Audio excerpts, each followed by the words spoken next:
தமிழ் வணக்கம். ஈரான் அமெரிக்க போர் சீனாவில் அதிர்வலைகளை ஏற்படுத்தி இருக்கின்றது.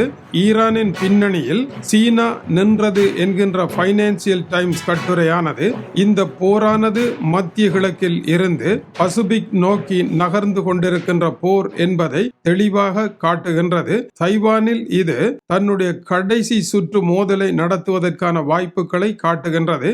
ஈரான் போருக்கு சீனாவே பின்னணி என்று அமெரிக்கா குற்றம் சாட்ட சீன அதிபர் திடீரென நடத்தி இருக்கின்ற அதிரடி உரை சீனாவை உடனடியாக தயார் செய்வதற்கான அதிர்ச்சி உரையாக இருக்கின்றது. ரஷ்ய அதிபர் புட்டின் உக்ரைன் மீது நடத்திய தாக்குதல், அமெரிக்கா ஈரான் மீது நடத்திய தாக்குதல்கள் எல்லாம் அதிரடிகளாக இருக்க, அதிரடிகளுக்கெல்லாம் அதிரடியாக இந்த அதிரடி பேச்சு இடம்பெற்றிருக்கின்றது. அங்கு சீன அதிபர் குறிப்பிட்டது என்ன? சீன ராணுவத்தில் பேசிய அவர் 2027 ஆண்டை இலக்காக கொண்ட உரையாக இருந்தது. சீனா இனி எந்த சிறுபிள்ளைத்தனமான விளையாட்டுகளுக்கும் இடம் கொடுக்காது, அனைத்தையும் சந்திக்க தயாராகிவிட்டது என்பது டென்மார்க்கின் படைத்துறை ஆய்வாளர்களின் மதிப்பீடாக இருக்கின்றது. சீனாவினுடைய 5 ஆண்டு திட்டம் 2026-2030 வரைக்கு உரியதாகும். இந்த நிலையில் இந்த உரை 15வது 5 ஆண்டு திட்டத்திற்கான உரையாக இருந்தாலும் அமெரிக்காவுடன் ஏற்பட்டிருக்கின்ற முரண்பாட்டை எதிர்கொள்ளுகின்ற உரையாகவும் தைவானை கைப்பற்றுகின்ற உரையாகவே இருந்தது. முதலாவது, சீன ராணுவம் இனிமேல் அரசியல் விசுவாசம் கொண்டதாக இருக்க வேண்டும் என்று கூறியிருக்கின்றார். ஏனென்றால் கிளைமேக்ஸ் காட்சி வரப்போகின்றது. சீன ராணுவம் அசம்பந்தமாக இருக்க முடியாது. ராணுவத்தில் ஊழலும் சீன கம்யூனிஸ்ட் கட்சிக்கு விசுவாசம் இல்லாமலும் இருக்கின்றவர்கள் இனிமேல் ராணுவத்தில் இருக்க முடியாது. அவர்களுக்கு இடமே இல்லை. நவீன ஆயுதங்களை பயன்படுத்துவதாக இருந்தால் அரசியல் உறுதிப்பாடும் விசுவாசமும் கொண்டவர்களுடைய கையில் தான் அது இருக்கும், மற்றவர்களிடம் இனி இருக்காது. எனவே நீண்டகால சேவையெல்லாம் கிடையாது, விசுவாசமே மிக முக்கியமானது என்று கூறியிருக்கின்றார். இனிமேல் நிர்வாகத்தில் தீவிரவாதம் இருக்கும் என்று குறிப்பிட்டிருக்கின்றார். நாட்டினுடைய நிதி நிர்வாகம் ஊழலற்று இருக்க வேண்டும். அதிகார பயன்பாட்டில் கடுமையான கண்காணிப்பு இருக்கும்.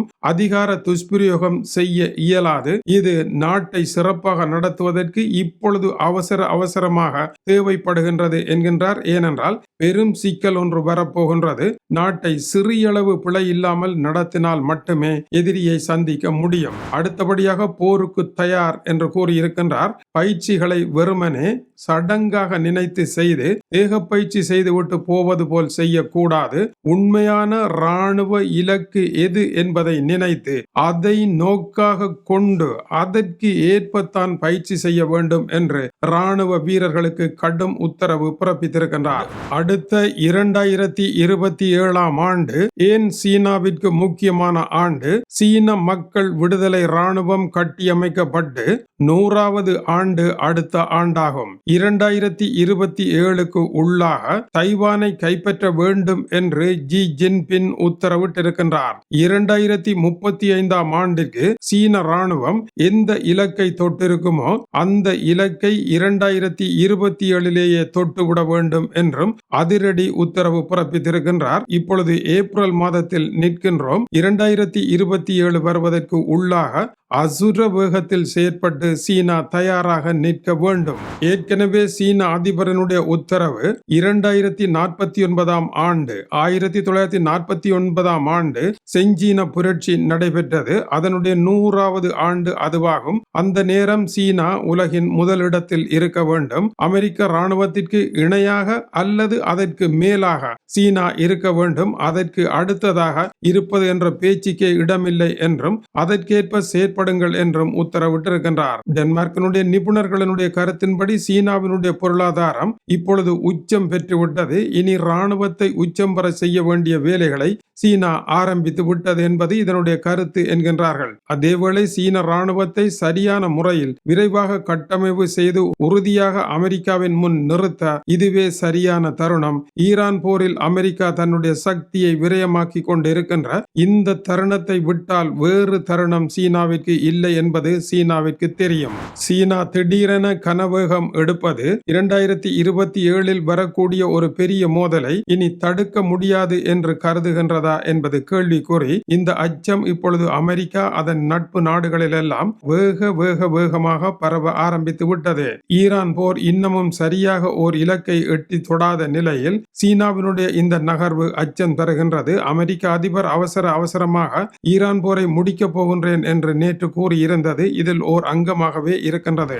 இந்த ஆண்டினுடைய ஆரம்பத்தில் CSIS என்கின்ற அமெரிக்காவினுடைய ராணுவ சிந்தனை பிரிவானது இந்த ஆண்டினுடைய ஆரம்பத்திலேயே 100க்கும் மேற்பட்ட சீனாவினுடைய படைத்துறையினுடைய உயர்தர ஜெனரல்கள் உயர் அதிகாரிகள் எல்லாம் காணாமல் போயிருக்கின்றார்கள், இல்லை பணியில் இருந்து தூக்கி வீசப்பட்டிருக்கின்றார்கள். சீன ராணுவத்தை நவீனமயப்படுத்திக் கொண்டிருப்பதாக அறிவித்தவர்கள் இப்பொழுது மேலும் அதிதீவிரமான நவீனமயப்படுத்தலை ஆரம்பித்திருப்பதாக கூறுகின்றது. கடந்த சில காலமாக சீன அதிபர் பாதுகாப்பு துறைக்கு வரம்பு கடந்த நிதியை ஒதுக்கி வருகின்றார். அங்கு ஊழல் முதலைகள் இருந்து அவற்றை விழுங்கிக் கொண்டு ராணுவம் அப்படியே இருக்க நிதியின் அளவு அதிகரித்து செல்லுகின்றது. எனவே ஊழல் முதலைகளை தூக்கி வீசினால்தான் இந்த நிதி சரியான முறையில் செயற்பட்டு ராணுவம் பலம் பெறும் என்று அவர் கருதுகின்றார்.